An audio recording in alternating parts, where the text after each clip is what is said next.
Hola, soy Lorna y en este vídeo os voy a hablar de una de las culturas más conocidas en el mundo, ya sea a nivel social, gastronómico, lingüístico o cultural.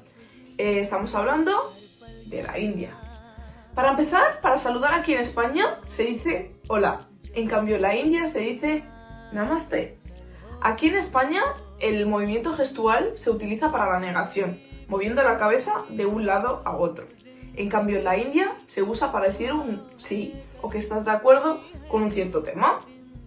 En la India existen 4 religiones: el hinduismo, el sijismo, el jaicismo y el budismo, cosa que hace que este país sea único a nivel de religión.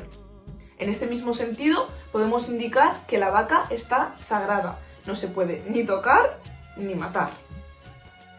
Hablando de la cultura india, también es muy importante hablar de la gastronomía, ya que la comida india es muy diversa y tiene una gran variedad de platos.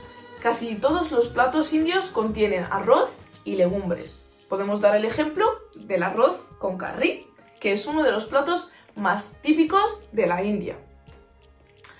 En este mismo sentido, podemos indicar que en las series y las películas indias siempre están presentes los bailes indios, cosa que hace que esté presente también la vestimenta, y podemos observar que siempre llevan unos vestidos que se llaman en la India saris, que son unos vestidos muy típicos en las bodas y en las celebraciones. En la India también podemos hablar de una cosa muy importante y uno de los secretos más importantes de la India, que es Taj Mahal.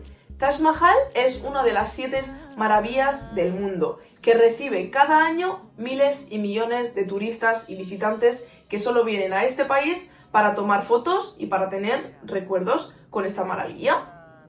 Esta ha sido varias curiosidades de este país, que se considera como el segundo país más poblado en el mundo. Y gracias y adiós. Adiós en indio se dice alvida.